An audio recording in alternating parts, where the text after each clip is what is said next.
Class 10, Chapter 8, Introduction to Trigonometry, Exercise 8.2, Question number 4. State whether the following are true or false.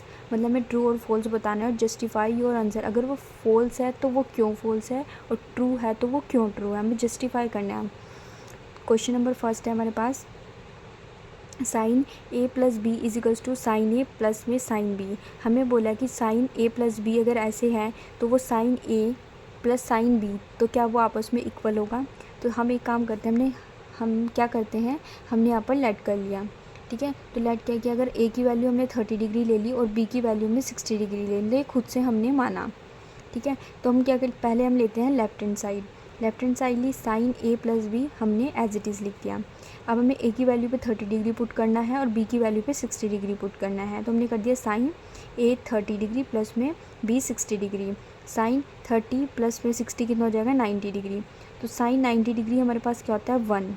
ठीक है, हमने left hand side देख लिया, left hand side हमारे पास 1 आई. अब हम देखते हैं right hand side. Equals to के जो ये साइड होती है लेफ्ट हैंड साइड होती है और ये वाली साइड हमारी राइट हैंड साइड होती है. तो लेफ्ट हैंड साइड ले लिया, अब हम राइट हैंड साइड लेते हैं. साइन ए प्लस में साइन बी. साइन ए की वैल्यू में कितनी बोली थी, 30 डिग्री, प्लस साइन बी की वैल्यू में कितनी बोली थी, 60 डिग्री.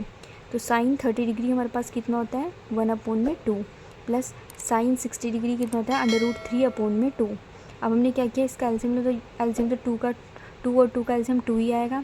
फिर 1 लिखा प्लस में √3, तो 1 प्लस √3/2.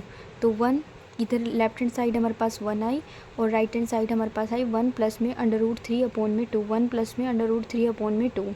तो ये हमारे पास क्या हो जाएगा, ये आपस में इक्वल नहीं है, तो ये जो स्टेटमेंट है ये हमारे पास फॉल्स है. तो इसका आंसर जो होगा वो फॉल्स होगा. और क्यों आया फॉल्स, ये मैंने पूरे अच्छे से एक्सप्लेन कर दिया है. अब हम इसका सेकंड पार्ट देखते हैं. The value of sine theta increases as theta increases.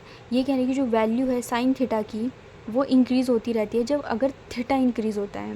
मतलब जैसे अभी थीटा यहाँ पर कितना था, 0 डिग्री, 30 डिग्री, 45 डिग्री. जैसे हमारे पास थीटा इंक्रीज़ हो रहा है तो क्या उसकी वैल्यूज़ भी इंक्रीज़ हो रही है. जैसे 0 है, ये 0 के बाद 1/2, 1/√2, √3/2, 90 की वैल्यू 1. तो साइन 0 डिग्री की वैल्यू 0, साइन 30 डिग्री की वैल्यू 1/2, साइन 45 डिग्री की वैल्यू 1/√2, साइन 60 डिग्री की √3/2, साइन 90 की 1. मतलब ये 0 से, अब ये चेक करो, 0 से किस साइड जा रही है, 1 की तरफ. मतलब 0 से 1 की तरफ जा रही है, मतलब इंक्रीज़ हो रही है. तो उसने यही बोला कि जो वैल्यू है साइन थीटा की वो इंक्रीज़ होती है अगर थीटा भी इंक्रीज़ होता है. थीटा, ये थीटा है हमारे पास, ये क्या हो रहा है, इंक्रीज़ हो रहे हैं, तो मतलब इसकी वैल्यू भी इंक्रीज़ हो रही है. तो ये स्टेटमेंट जो है वो ट्रू है. थर्ड पार्ट देखते हैं. The value of cos theta increases as theta increases. इसने बोला है कि अगर कॉस थीटा है, कॉस थीटा का अगर थीटा इंक्रीज़ हो रहा है तो क्या उसकी वैल्यूज़ भी इंक्रीज़ हो जाएंगी. तो हमने यहाँ पर लिखा है, जैसे हमने साइन के लिए किया था, अभी सेम एज इट इज़ हम कॉस के लिए भी करेंगे. तो कॉस यहाँ पे हमने लिखा 0 degree, 30 degree, 45 degree, 60 degree, 90 degree. ठीक है, हमने लिख दिया इसके थीटा.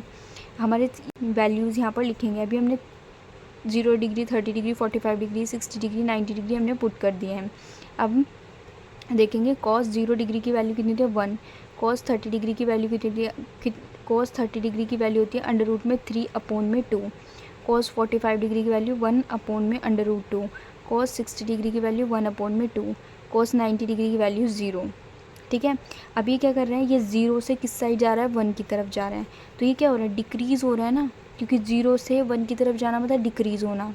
तो ये इसने बोलता कोस थीटा की वैल्यू इंक्रीज़ होगी अगर थीटा भी इंक्रीज़ हो रहे हैं. नहीं, थीटा अगर इंक्रीज़ हो रहे हैं, जैसे 0 से 30 जा रहे हैं, 45, 60, 90, जैसे हम इस साइड जा रहे हैं, तो ये 1 से 0 की तरफ जा रहा है. तो ये स्टेटमेंट जो होगी वो फॉल्स होगी.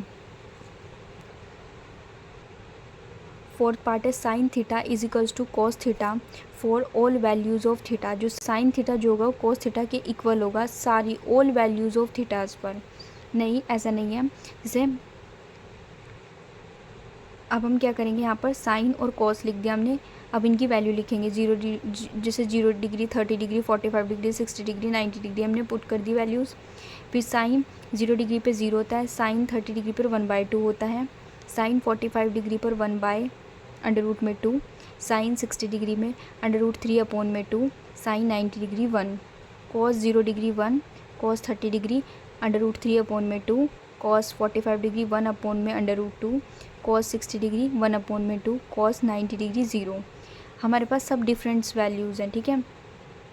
0 पे साइन 0 पे 0 या कोस 0 पे 1 हो रहा है, तो डिफरेंट है ना। बस यहाँ पर 45 डिग्री ही ऐसा है जिस पर दोनों की वैल्यू सेम आ रही है, तो ये बिल्कुल स्टेटमेंट जो है वो फॉल्स है, क्योंकि सब पर डिफरेंट आ रही है, बस एक 45 डिग्री है जिस पर सेम आ रही है, साइन थीटा कॉस थीटा।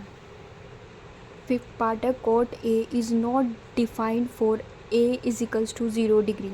इसने बोला जो कोट ए है वो डिफाइन नहीं होगा ए 0 डिग्री पर, ठीक है। तो हमने ये लिखा कोट ए, ठीक है, कोट ए लिखा। इसने अब हमें क्या करना है, ए की वैल्यू पे हमें 0 डिग्री लिखना है, तो हमने कोट लिखा, ए की वैल्यू पे हमने 0 डिग्री लिख लिया। कोट 0 डिग्री हमारे पास क्या होता है, नॉट डिफाइन, इन्फिनिटी होता है, मतलब नॉट डिफाइन, जिसको हम डिफाइन नहीं कर सकते। जो ये स्टेटमेंट है ये बिल्कुल ट्रू है, क्योंकि इसने यही बोलता है जो कोट ए है इज़ नॉट डिफाइंड, वो डिफाइन नहीं होगा ए 0 डिग्री पर, तो ये स्टेटमेंट हमारे पास ट्रू हो जाएगी।